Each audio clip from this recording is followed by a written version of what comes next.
What is your name? I'm Yasmin Chowdhury. Yasmin Childhood. What do you do? I'm actually a social entrepreneur. I'm also the chief executive of Lovedesh, which is, I believe, the world's first ethical luxury brand. And I work to actually give back to charity projects, both in the UK and internationally, in particular, garment workers of Bangladesh. That's great. So how do you believe that green spaces can impact your work or your day-to-day life in Bangladesh and here? So, because of the work I do as a human rights advocate, I myself have gone through a lot of hardship, and I've actually suffered a lot of attacks physically.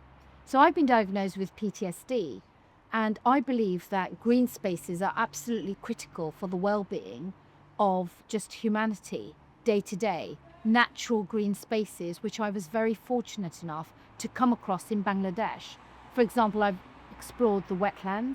I've been on the trail of the Royal Bengal tiger. Now, I know that's not available in the UK, but green spaces are absolutely critical, and I'm very concerned that they're being eroded, and in doing so, it's impacting the well-being of Brits every day, and we need to change that. Is that all okay? I think it's fine. So how do you believe we can help green spaces? Well, I'm planning to run in 2028 as Mayor of London, and here's why. I'm an independent, but I'm a single mother. And when I fell on hard times, as much as, for example, I've bought my own house in London, the garden that I have, I wasn't able to upkeep. Now, one of the things I'm saying is that people around the country, we can utilize every single green space. It doesn't just have to be the parks. It can be your balcony, it can be your garden. But the connection between green space and mental well-being, I think, is significant. And what we need to do is get funding to enable people to reconnect with nature. One of the things that concerns me is today, I am Gen X. I know I've been told I'm very fortunate. I look young, but I'm 55.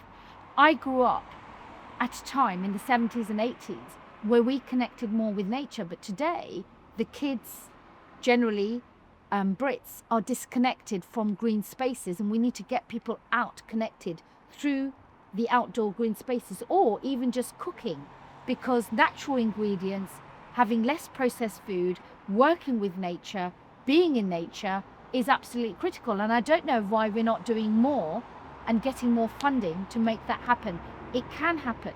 So for example, if you have a garden, I don't know why the councils, authorities and government are working to bring about people's personal spaces to benefit the community. It could be community walks. There's some programs starting, but I'm more concerned with the young people not getting access to green spaces. They need more of that. Do you believe that green spaces can impact our mental health in good or bad ways? Totally. I myself, I think what you need to do is look at the scientific evidence that exists to connect green spaces to the well-being of increased, better mental health. Like I said, I myself struggle, but I've noticed when I'm in fresh air, when I'm seeing green, when I'm hearing birdsong, it makes a difference to my well-being. Sometimes many of us are caught doomsday scrolling. We are so addicted to devices, but by getting us out in nature and community is going to be significant in how we improve our mental well-being. And also, don't forget, a lot of people today are isolated, alone. They feel lonely. We need to talk about that. The way to actually eradicate loneliness is to bring communities together, but through shared spaces. And one of the shared spaces, I believe, is green spaces. Your local parks, your gardens, or any community initiatives. I want to see more community gardening. Okay. From all the places you've been, where would you say is most aware of how important green spaces are? I think that when I visit Bangladesh, today we have one of the last vestiges of natural spaces. What do I mean by that?